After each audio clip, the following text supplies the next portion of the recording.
Molta acció, molta mobilització, molta solidaritat, molt compartit. Va ser un dia molt llarg i vam tenir com emocions.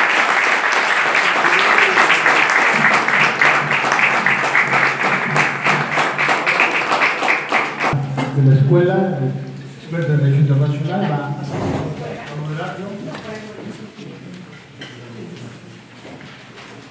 Muy buenas tardes a todos. Buenas tardes.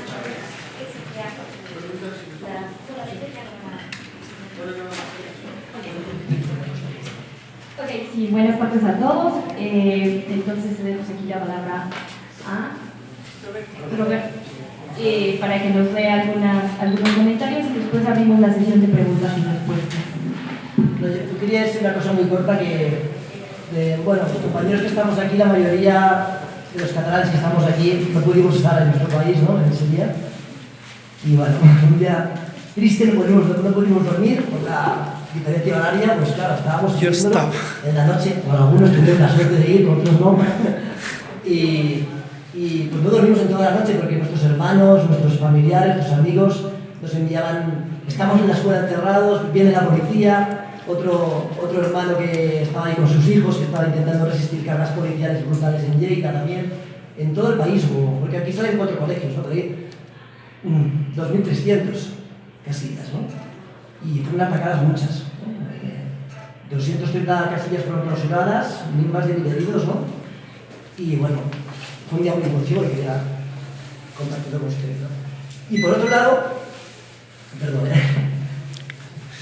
se me ha olvidado explicar antes qué pasó después, ¿no? O sea, el señor Rajoy y el Senado aprobaron este 155, disolvieron el Parlamento catalán, el gobierno, esto ya lo expliqué, y convocaron elecciones, digamos, dándose a sí mismos una potestad que no les da la Constitución, porque la potestad para convocar elecciones la tiene el presidente de la Generalitat.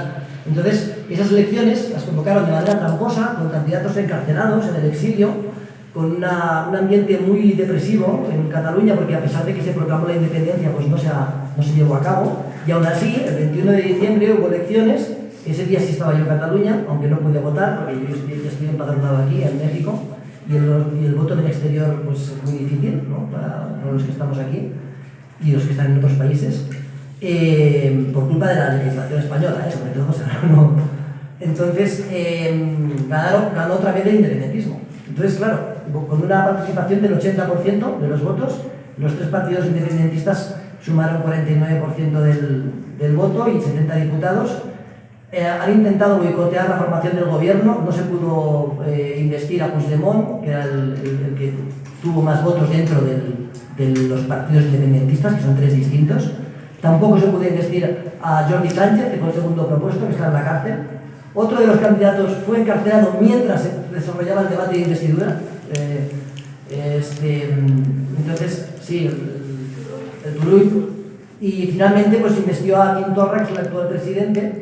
Y eso fue, digamos, en abril o mayo. Tiene poco tiempo que hay un nuevo gobierno, con muchas dificultades. Ahora el Parlamento no se está reuniendo porque 5 de los diputados están o encarcelados o en el exilio y se les niega el derecho a la delegación del voto en los últimos tiempos. Entonces, hasta que no se resuelva esa cuestión, el Parlamento no se está reuniendo. Todos son intentos de soscavar la legitimidad de la democracia catalana. Es decir, puede haber algunas cuestiones que no sean legales o que sean alegales, pero lo que está claro es que hay una legitimidad y eso está por encima de la legalidad. Si no, en el año 53, cuando Rosa Parks en Estados Unidos se negó a cumplir con la ley que prohibía a las personas negras a sentarse en los camiones, pues estaríamos hablando de que todavía estaríamos en un sistema digamos, de segregación racial en Estados Unidos, ¿no? Llega un momento en el que se producen rupturas con la legalidad en favor de la legitimidad, ¿no?, y de los derechos. Gracias, doctor Roberto. solamente haría un apunte pequeño para dar inicio a la sesión de preguntas y respuestas. Este ejemplo que Cataluña nos da sobre cómo es difícil hacer valer un derecho de autodeterminación de los pueblos, mucho más allá todavía de la democracia, un derecho que fue ganado o que ha sido ganado tristemente con sangre, que justamente el proceso de descolonización que se dio durante los años 60, 70, todavía los 80, sigue sin poder ser algo real, algo palpable, ¿no? Y que el pueblo catalán ha querido ejercer de manera pacífica y democrática y ha tenido que enfrentarse justamente contra toda esta represión. Luego entonces lo que vemos justamente en pleno siglo XXI es que ciertos derechos o estos derechos humanos que tenemos o estos derechos de autodeterminación de los pueblos todavía no encuentran las vías adecuadas para ser ejercidos, ¿no? Sin embargo, la lección que tenemos aquí es una lección muy importante de cómo la organización y el deseo por justamente querer encontrar o hacer efectivo esa autodeterminación siguen bien. Bueno, con estas palabras yo les cedo a ustedes justamente la voz para que puedan hacer sus preguntas y aquí los ponentes. Sí, una pregunta. ¿Ustedes están yendo a diferentes países latinoamericanos o universidades de todo el mundo a pasar quizás esta problemática? ¿Nos pueden repetir para que escuchen los demás? ¿Están yendo a diferentes países latinoamericanos o inclusive también a Estados Unidos u otros países como Inglaterra, Francia y manifestar su problemática actual o ustedes están viviendo aquí en la Ciudad de México? Bueno, ¿respondemos o...? Hacemos una ronda como de 3, 4 preguntas si les parece y después que vayan contestando, ¿sí? Allá yo. Bueno, yo me llamo Francisco Montaño, soy maestro aquí de la escuela. Primero una reflexión pequeña. El fenómeno que vemos en Cataluña, que a veces es un poco difícil que nuestros alumnos, sobre todo los de primer, van entrando, entiendan cuál es la relación. ¿Por qué la Escuela de Derecho Constitucional Arriaga invita a gente experta en el fenómeno de la independencia de Cataluña a hablar de este tema? ¿Qué tiene que ver con lo que estamos estudiando, con lo que pretendemos estudiar? Yo lo que creo es que todo fenómeno social, y este específicamente, es un fenómeno transdisciplinario, el estudio transdisciplinario, es decir, hay cuestiones de derecho, cuestiones sociológicos, cuestiones políticos, cuestiones de economía, ¿no? Y a veces hay un trasfondo por ahí, ¿no? ¿Qué sería España sin el Producto Interno Bruto de Cataluña, ¿no? Entonces, esa es la razón. Como se los he dicho, el fenómeno social se tiene que estudiar desde diversas perspectivas, y este es un claro ejemplo de cómo se inserta la independencia de Cataluña en el proceso de desglobalización, con el Brexit, con lo que pasa en Irlanda, con lo que pasa en otras partes de Europa. Nada más para contextualizar un poco. La pregunta rápida es, ¿qué papel jugó Podemos en este proceso de independencia, o este proceso de intento de independencia de Cataluña? Es decir, Podemos como eruptor, ¿no? Como disruptor de la política española, y si este movimiento de independencia también es una protesta o un rechazo a la corona. ¿Alguien más?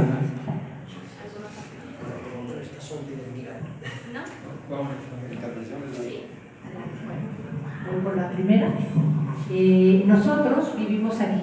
Ni siquiera la Ciudad de México. Sí, él en Hidalgo y yo en el estado de Morelos.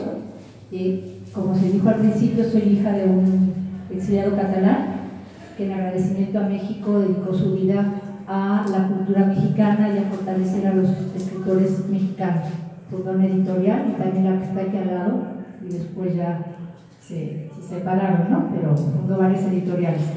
La Asamblea Nacional Catalana tiene representantes en todo el mundo, ¿sí? Es una organización, parte de la organización también. Está la Asamblea Nacional Catalana con representación, pues, creo que en todos los países, También han surgido los comités de defensa de la República, ¿sí? Que también es otra red con representación en la mayoría de países, además de los originarios catalanes o descendientes de catalanes y de la vieja historia de los casals o de los orfiones catalanes en diferentes países, ¿no? Pero nosotros vivimos aquí, cada uno, el migrante, digamos, ¿no? El nuevo migrante que viene a México en una nueva oleada, y yo pues hija de un exiliado. Aquí ya vemos varios también hijos de exiliados, que vivimos esa historia, y otros que pues se vinieron en nuevas búsquedas para hacer su vida en México.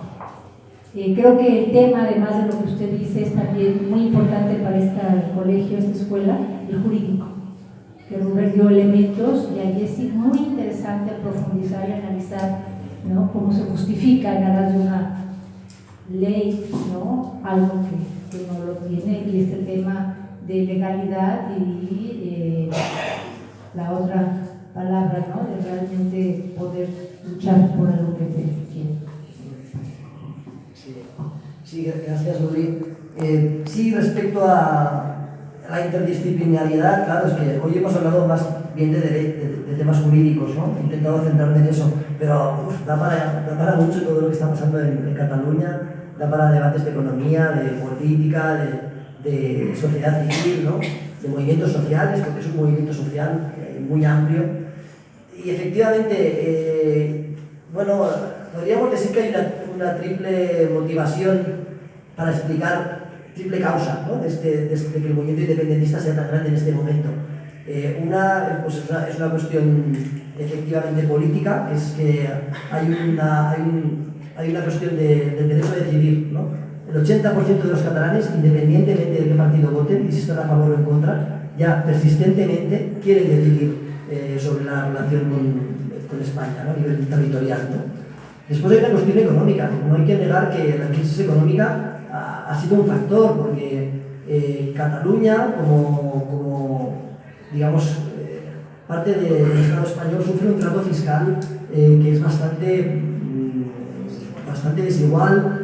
Digamos, las balanzas fiscales son muy negativas para Cataluña. Aporta el 20% del Producto Interior Bruto, como tú bien has dicho, y en cambio solo recibe un 9% de inversiones, ¿no? Eso provoca que la pobreza en Cataluña todavía, a pesar de que sea una de las regiones más ricas, sea peor, porque los servicios públicos son más caros, hay dificultades más grandes todavía para acceder a una vivienda, para acceder a un empleo, etc., ¿no? Con lo cual, incluso sectores provenientes de la inmigración española, yo soy un ejemplo, yo no soy catalán de raza, digamos, ¿no? Mi madre es de Castilla-La Mancha, y aparte de mi padre viene de Andalucía, pero mucha gente como nosotros pues creemos que viviríamos mejor en una Cataluña independiente. Y luego hay una cuestión de identidad, que evidentemente todo esto no se puede construir si no hay una identidad real distinta a la española, que sí la hay, ¿no?, que hay una lengua, hay una cultura, hay una historia, y por tanto hay muchos temas aquí, ¿no? Ahora, el papel claro, ¿qué sería España sin el PIB de Cataluña? Yo creo que sería un país más libre, la verdad, y lo he condenado a vivir del subsidio, de la dependencia, de las políticas del subsidio agrario, por ejemplo, en Andalucía, en Extremadura. Esto lo explicó precisamente un diputado de Podemos, que es el sindicato de obreros del campo.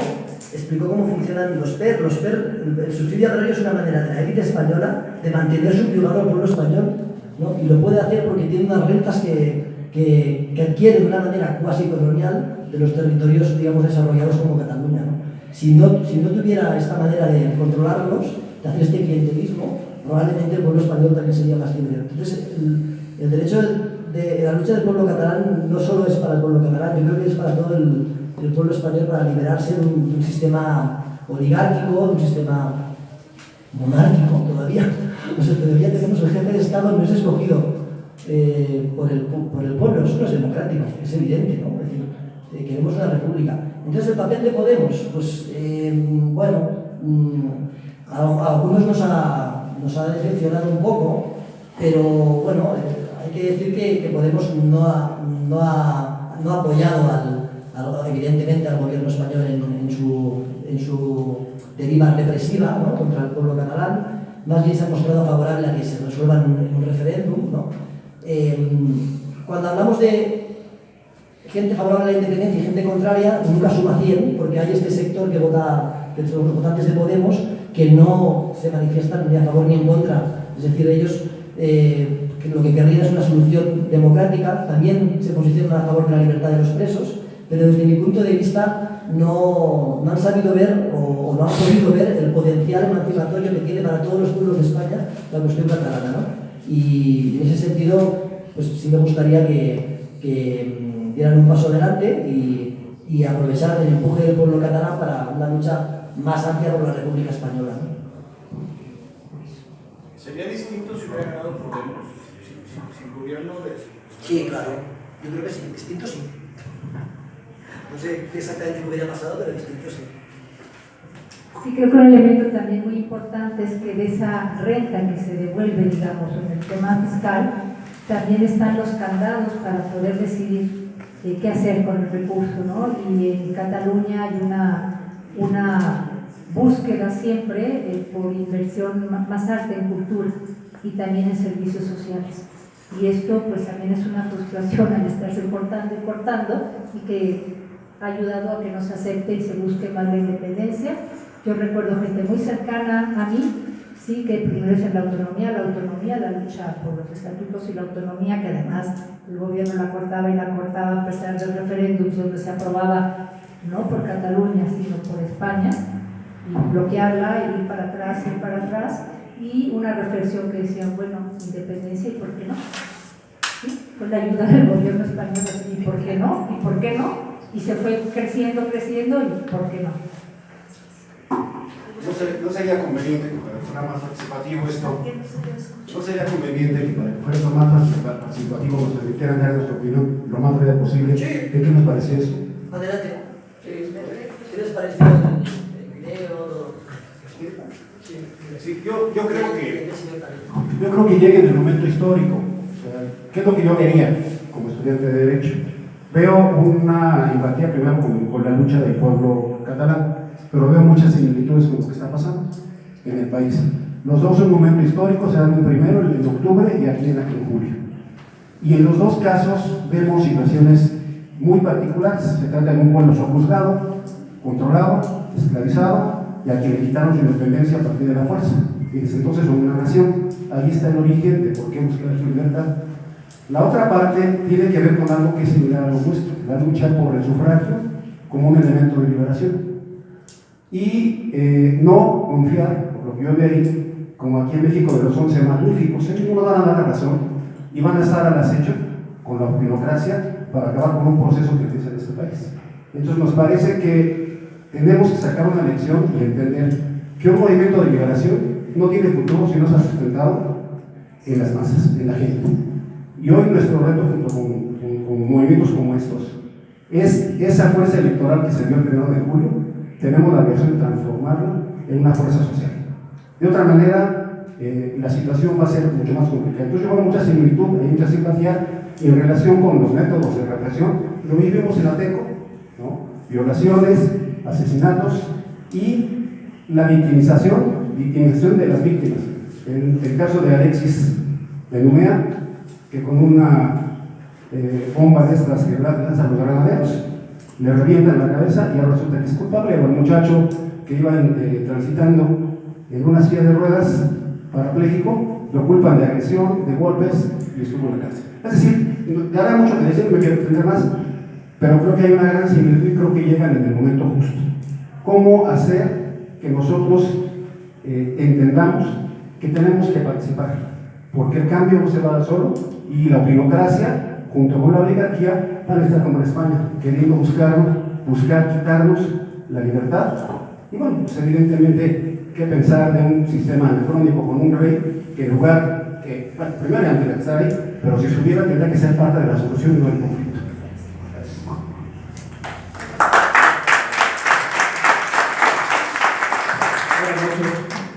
Resalto mucho el civismo, la cultura, esa parte digna de cómo defendieron y se postraron ante la policía y evitaron mayores circunstancias, ¿no? se veía violencia, pero aún así con esa postura de cultura lograron evitar que se dieran más hechos violentos y además de ello pues, defender su democracia. Creo que si en México aprendiéramos un poco más de ver hacia otros lugares y apoyásemos también desde aquí, creceríamos todos en conjunto. Muchas gracias.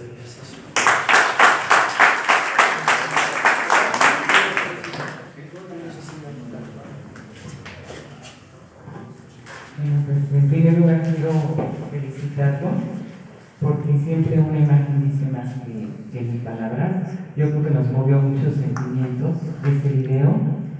Y sí, como dice el licenciado, aquí están pasando muchas cosas. Aparentemente aquí hay una república, pero cada presidente ha actuado como un rey tirano. Aquí han habido muchos incidentes, incluso nuestra UNAM está muy cambiada. Ya, y mi pregunta, porque bueno, está el esquema de la globalización, se habla incluso de UNAM globalizada, es más del ITAM que del pueblo de México, que este año dio con impuestos 42,000 millones para sostener a la UNAM.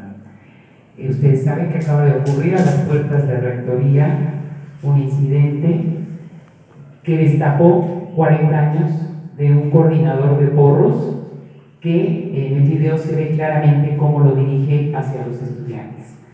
Mañana pues es un aniversario más del 68, entonces pues aquí aunque aparentemente hay una república, realmente hay una monarquía tiránica, porque ha sido un país muy violento, especialmente con los jóvenes. Yo ahorita estoy preocupada y mi pregunta va para Nuria o para ti. Dos preguntas. Uno, ¿qué podemos hacer internacionalmente? Se me ocurre que se puede acudir a la Suprema Corte Internacional de La Haya, que cada quien se coopere con un abogado experto para que se procure la liberación de Charles Puigdemont, dado que son delitos electorales muy graves. Cuando vemos un pueblo pacífico que solo quiere votar, me parece injusto que en este siglo Cataluña siga siendo una colonia, cuando con su Producto Interno Bruto sostiene más de la mitad, ¿verdad?, de la panza de los españoles, incluida esa monarquía. Y la segunda pregunta, a mí me aterra que un general como Francisco Gallardo, aquí en México, que estuvo encarcelado 12 años por homicidio y por robo, sea el que proponga ahorita a nuestro presidente legítimo Andrés Manuel López Obrador una guardia civil, que de civil no tiene nada. Sería, porque eso fue lo que hizo Franco como dictador, la Guardia Civil Española, que vimos cómo atacó a los catalanes.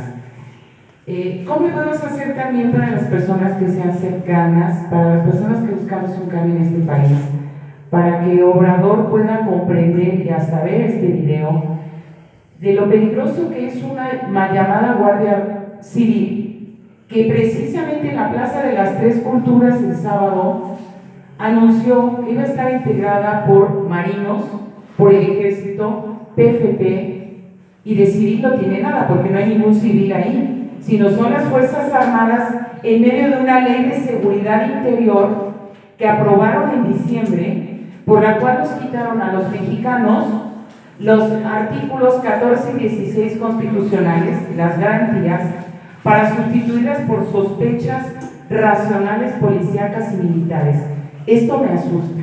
En ese sentido van las dos preguntas. Gracias.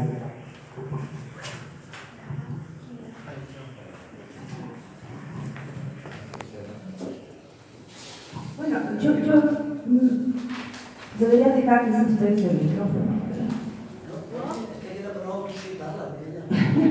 Pero es que no puedo evitar no participar cuando dicen que quieren mostrarle al presidente electo, yo soy mexicana también, ¿no?, este video.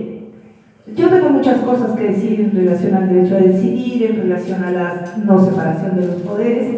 ¿Por qué en esta escuela, en una escuela de jurisprudencia, venimos los catalanes a contarles, ¿no? Pero me parece mucho más importante la pregunta de usted. Si podemos que el presidente electo y todos los funcionarios que acompañan al nuevo gobierno o que componen visión, porque a la toma de López Obrador viene el rey. El rey de España viene a la toma de López Obrador. No viene porque le caiga bien López Obrador, no. En México, el petróleo, las carreteras, los bancos, hay una enorme cantidad de intereses económicos en México que no benefician necesariamente al pueblo mexicano, abusados, como no benefician, ¿no?, a los miembros del gobierno que va a entrar. Estamos hablando de negocios turbios enormes, ¿no? Entonces la posibilidad de que, bueno, ser rey, y yo estoy segura que viene a decir abusados, nosotros queremos, como hizo Peña Nieto, que no reconozcan a la República. Nosotros vamos a seguir peleando por la República, y va a haber República, pero necesitamos de todos los demás. Si hay un pedacito de un país que esté de acuerdo con el derecho a decidir de los catalanes y lo diga públicamente, nos estarán ayudando muchísimo. Y ya lo demás, bueno, después lo digo, la cosa de ya más académica, digamos, de la jurisprudencia, ¿no?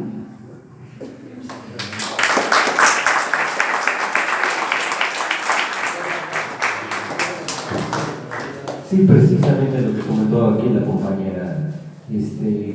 Quería saber si han acudido aparte, después de esto, a instancias donde se respeten los derechos humanos para hacerlos valer. ¿Qué efectos ha tenido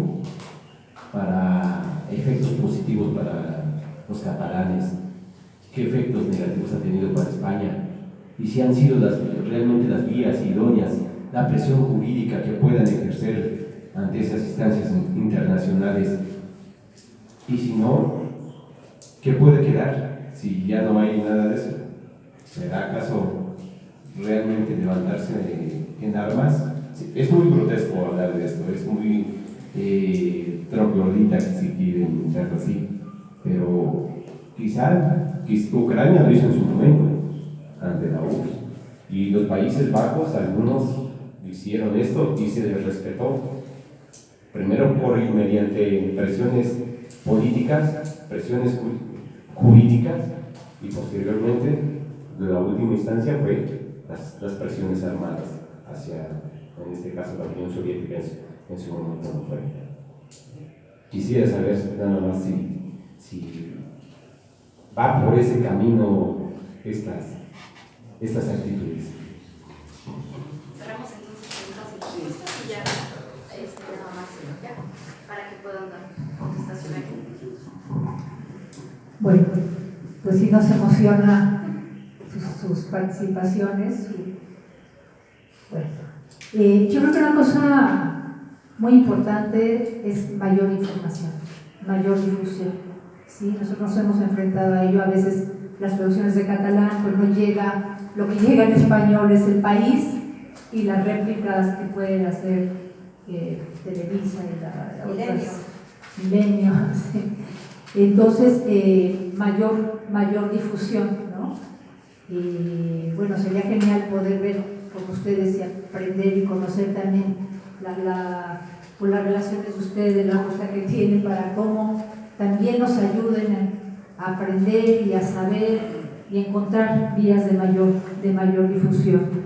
Eso es importante. Yo creo que inclusive, no sería el tema ahorita para ampliarlo mucho, pero lo que en un momento fue la participación de los COSOS, ¿no?, en Cataluña, la policía propia, ¿no?, y después toda la confrontación con la Guardia Civil. En fin, allá hay también experiencias muy interesantes, y pues otro que está también pues condenado es quien era director de la policía catalana, ¿sí?, de los Mossos. Entonces, bueno, y es un tema amplio que también no nos da el tiempo para ahora.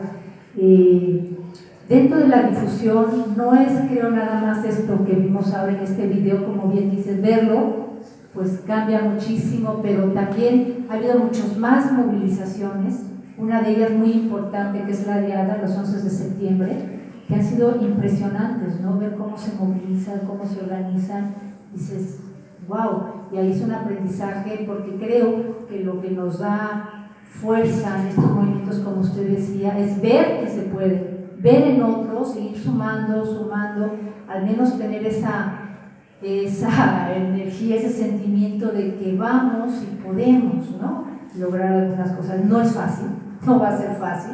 Sí creemos nosotros en la República y que lo vamos a ganar y pensamos en nuestros padres y abuelos, cómo se sentirían que ya no están aquí, ¿no? Pero es una cosa muy, muy fuerte.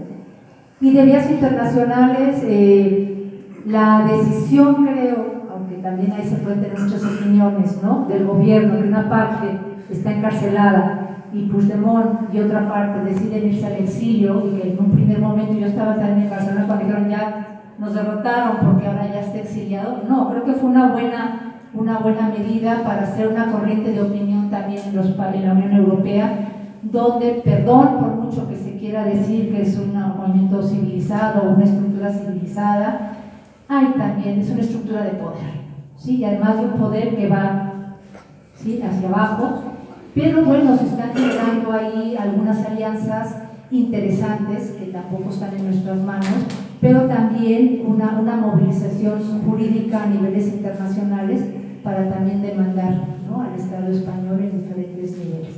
No soy conocedora de lo jurídico, pero toda la información también y aportaciones que hubiera desde los espacios colegiados pues son importantes. No sé qué se pueda hacer con más detalle, pero tal vez le pensemos juntos.